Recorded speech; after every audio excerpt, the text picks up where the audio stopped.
Lectura crítica con Edgar Soler. Tema de hoy, la lectura. Vamos a analizarla porque leer ya no es lo que era. También vamos a observar lo que pasa en la escritura, el cambio ese de ritmo que evolucionan las comunidades. Porque tenemos que ver también los discursos. Hoy en día los discursos traen un contenido, están en contexto, están fuera de contexto, y aunque quizás el cambio se haya notado, hay algunas estrategias que tenemos que hacer los educadores, tanto para los estudiantes como para los mismos docentes. Leer y escribir ya no son solo tareas lingüísticas o procesos psicológicos, sino también tenemos que tener en cuenta las prácticas socioculturales. Ahí vamos a tener que enumerarlo, el proyecto de Foucault. Foucault nos habla que el poder está detrás de todo contexto, detrás de todo discurso, y tenemos que analizar hasta qué punto nos están manipulando a través de la lectura y a través de la misma lectura del discurso. Entonces vamos al final a hablar sobre lo que se denomina la lectura crítica y por qué tenemos que ser críticos en la lectura y en la escritura. Entonces vamos a analizar los factores que transforman el acto de leer. O sea, el desarrollo mismo de la democracia declara ciudadanos que adivinen la ideología que se esconde en cada texto. Es decir, esa es la tarea no solo de la educación, sino del profesor, del docente, y es lo que debe conseguir o debe perseguir el estudiante. También la globalización y el aprendizaje de lenguas nos aproximan a diferentes tipos de discursos. Cuando uno observa lo que se ve en primaria y en secundaria, allí la base general son los géneros literarios. Es decir, un estudiante hasta quinto primaria ya debe saber leer y escribir, es decir, saberse expresar en forma oral y en forma escrita, es decir, hacer un discurso. Si un niño en primaria no, después del proceso de aprender a leer, de aplicar la fonética, la lingüística, los vacíos lingüísticos, en fin, todo lo que determina la gramática, el niño debe estar con un DBA, o sea, un derecho básico, y es que cuando termina la primaria, él necesariamente tiene que saber expresarse en forma oral y por lo tanto realizar un escrito. Y cuando uno hace la evaluación de los niños de primaria, se da uno cuenta que todavía no lo logran. ¿Por qué? Primero, los niños al empezar la escuela son infantes, o sea, son niños que van sin voz. O sea, ellos hablan, pero tienen que ir por los sonidos. O sea, cuando un niño va a la escuela, tiene que recuperar la voz a través de la misma enseñanza del profesor, cuando le va enumerando los sonidos. Por eso se le denominan infantes, o sea, van sin voz.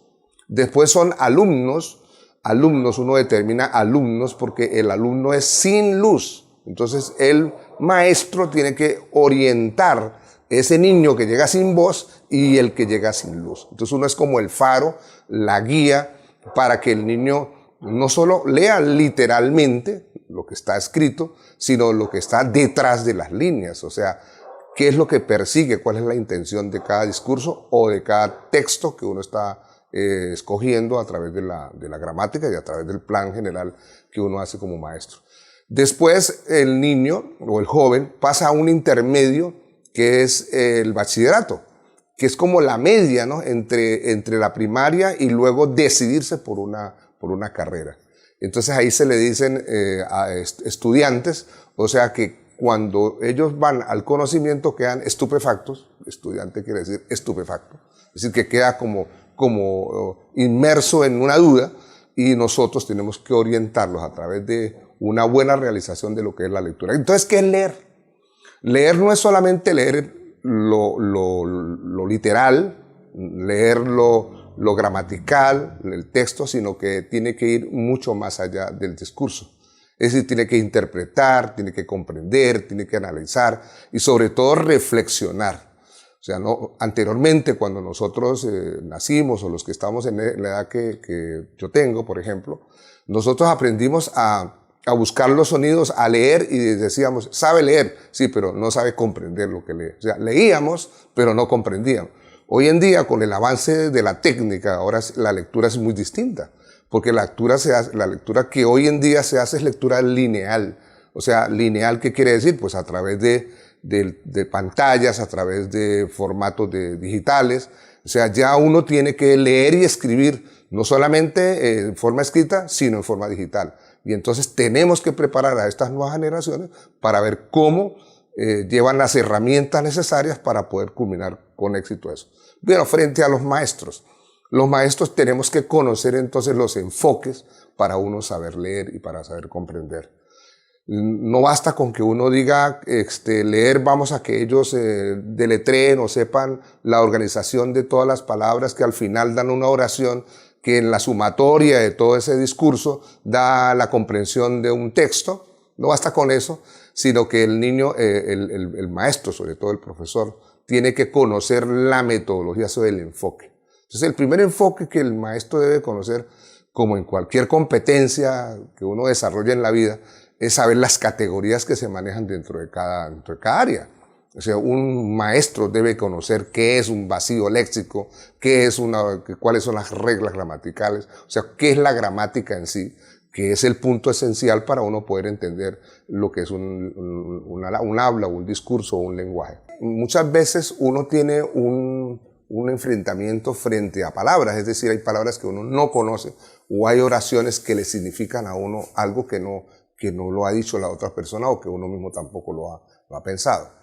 Ese es el enfoque psicolingüístico. Es decir, cuando hay un vacío lexical, cuando uno no comprende, cuando uno no entiende, es porque uno de todas maneras, el pensamiento también tiene emociones y uno muchas veces por las emociones lee mal o lee lo que le conviene. Entonces no se trata ni de leer bien, ni de leer lo que le conviene, sino de interpretar, de comprender, de analizar bien ese enfoque.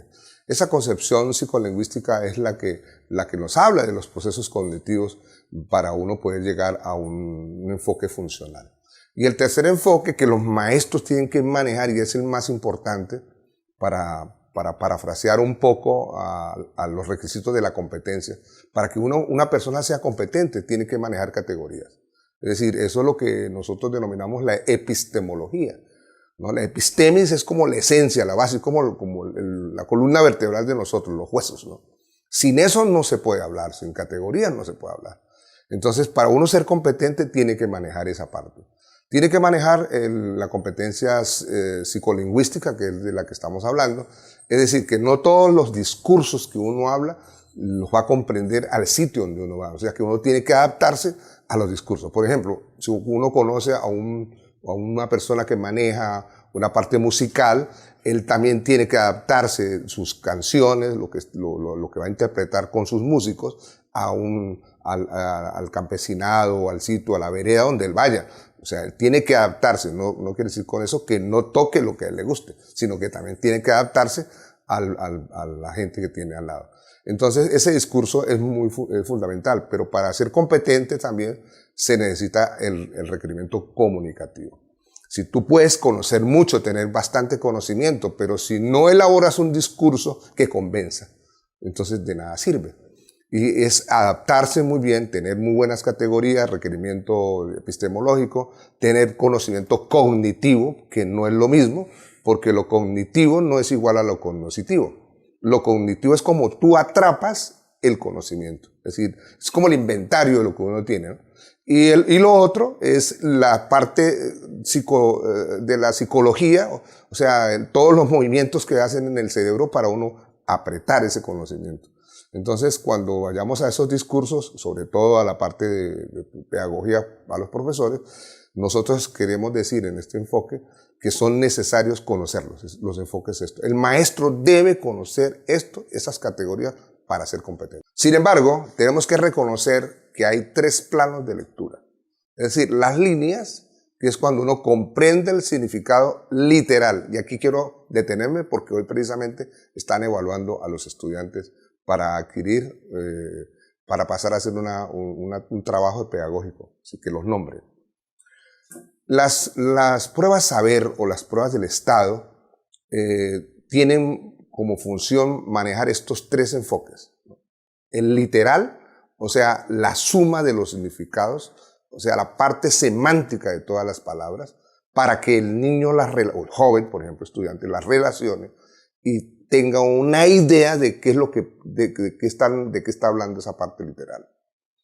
entre líneas, es lo que se deduce de las palabras, es lo que se llama el enfoque inferencial o el significado inferencial, que también lo hacen las pruebas saber, porque uno al final, para enseñarle a los estudiantes, no es solamente para que haga una prueba o para que pase el ICFES o para que le digan que es buen lector, no. Uno tiene que enseñarle al niño a leer la realidad, o sea, a leer su propia vida, a leer su sentido de identidad, a leer e interpretar y comprender y hacer una crítica de lo que ve alrededor. Es decir, de ser un hombre crítico, porque si no, ¿de qué sirve comprender una cosa si usted no va más allá de todo? Por eso se habla de detrás de las líneas, ¿no? Es decir, es la ideología, el punto de vista, la intención que tiene la persona que habla como la persona que escribe. Usted sabe que hoy en día todo el mundo se basa sobre los que dicen, pero más no sobre lo que uno interpreta y es capaz de decir, pasar a la crítica. Estamos acostumbrados a leer y ver televisión, ver significados en internet, sobre todo en algo que quiero diferenciar. Una cosa son las redes sociales, donde todo el mundo anda en las redes sociales, pero eso no es ir a internet. Y entender es ir a los contenidos, a la profundización de la investigación. Lo otro es lo de moda, pasar en Facebook, que lo vean a uno en esto, que uno haga un mensaje, que uno le coloque una flechita de identificación con alguien. Eso es muy importante, digamos, dentro de la relación social que existe en un mundo moderno donde necesita eso. Pero la finalidad no es que nos quedemos nomás en las redes sociales. Tenemos que ir a internet y ver los contenidos. Entonces, detrás de las líneas está, como decía, la ideología del punto de vista, es decir, la intención del autor, porque el que hace el texto debe llevar una intención. O sea, uno dice algo por algo. Uno no dice, yo dije esto porque se me fue, o porque yo no lo quería decir. No, cuando uno dice algo es porque ya lo ha pensado, ya ha tenido la intención de decirlo. Entonces, es un argumento que apunta no solamente al autor, sino al que lee. Entonces, comprender este tipo de texto es hacer una lectura crítica, con comprensión crítica o veracidad crítica. Por lo tanto, la lengua es una abstracción que existe del cerebro y en las producciones culturales. Lo que existe realmente es el discurso. Y entonces ahí sí me toca citar a los filósofos, ¿no? Los filósofos dicen que una cosa es el hecho y otra cosa son las interpretaciones de los hechos. O sea que a la hora del té no hay hechos, sino lo que hay son interpretaciones de las interpretaciones y de las interpretaciones del hecho. Entonces los discursos están situados en temporalidad y espacio, de acuerdo a los intereses. Por eso en la ciencia y en el periodismo se utilizan varios recursos para representar el conocimiento de manera descontextualizada, es decir, mirarle la ideología. Nosotros no podemos tragar entero, ni el que está en la ciencia ni el que está en el periodismo. Generalmente el periodista, que siempre manipula, algunos, utilizan ese tipo de conocimiento simplemente para defender una verdad que no es cierta. O sea, son certezas que no llegan a ser verdad.